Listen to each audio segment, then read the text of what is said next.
Hi friends, welcome to my channel. ఈ వీడియోలో మనం వర్ణమాలలోని అచ్చులు హల్లుల గురించి పూర్తిగా తెలుసుకుందాం. ఓకే, టెట్ డిఎస్సి వాళ్ళకి చాలా ఉపయోగకరంగా ఉంటుంది. 1 మార్క్ బిట్ వస్తుంది ఇందులో. ఓకే, వర్ణమాల అచ్చులు హల్లులు ఉభయాక్షరాలు. అచ్చులు ఆ నుండి ఔ వరకు, హల్లులు కా నుంచి బండీరా వరకు, ఉభయాక్షరాలు సున్నా అర సున్నా విసర్గ, ఈ మూడు అనమాట.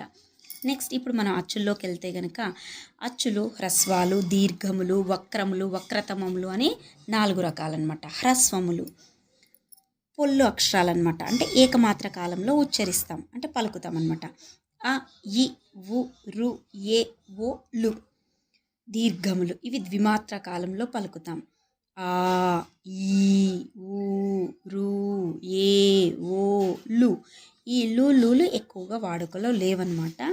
నెక్స్ట్ వక్రములు ఏ, ఏ, ఓ, ఓ కొంచెం వంకరగా ఉంటాయన్నమాట. వక్రతమములు పూర్తిగా వంకరగా ఉంటాయి. ఐ, ఔ. ఇప్పుడు మనం హల్లుల్లోకి వెళ్దాం. హల్లులు కా నుంచి బండినా అనుకున్నాం కదా. ఇవి ఇప్పుడు మనకి కవర్గం, కక్క, గగ్గ, ఇన్య, చవర్గం, ఇలా వర్గాలు మొత్తం పవర్గం వరకు 5 వర్గాలు. నెక్స్ట్ ఇది ఫస్ట్ లైన్, మొదటి ప్రథమాక్షరాలు, ద్వితీయాక్షరాలు, తృతీయాక్షరాలు, చతుర్థాక్షరాలు, పంచమాక్షరాలు. ఈ ఫస్ట్ లైన్ అంటే క, చ, ట, త, ప, ఈ వర్గ ప్రథమాక్షరాలని మనం పరుషములు అంటారు. ఓకే, పరుషములు అని అంటారు. గ, జ, డ, ద, బ వీటిని సరళములు అంటారు, తృతీయాక్షరాలు. నెక్స్ట్ పంచమాక్షరాలు ఇన్య, ఇని, అన, న, మాలను అనునాసికాలు అని అంటారు. ఓకే, నెక్స్ట్ ఈ మధ్యలో 2 మిగిలిపోయాయి. 2వ వర్గం, 4వ వర్గం, అంటే ద్వితీయ చతుర్థాక్షరాలు. ఈ ద్వితీయ చతుర్థాక్షరాలను వర్గయుక్కులు లేదా మహాప్రాణాక్షరాలు అంటారు.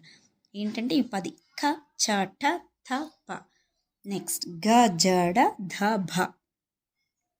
ఓకే, నెక్స్ట్ మనకి అంతస్తాలు యా, రా, లా, వ.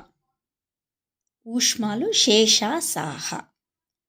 ఓకే, వీటి గురించి వివరంగా పరుషాలంటే ఏంటి, సరళాలంటే ఏంటి, నెక్స్ట్ అనునాసికాలు వీటిని ఎందుకు అంటారు, నెక్స్ట్ అక్షరాల యొక్క మనం ఉత్పత్తి స్థానాలు, ధ్వన్యోత్పత్తి స్థానాలు, వీటి గురించి నెక్స్ట్ వీడియోలో తెలుసుకుందాం. Okay, thank you friends. ఈ వీడియో కనుక నచ్చినట్టయితే లైక్ చేయండి, షేర్ చేయండి. Please subscribe my channel. Thanks for watching.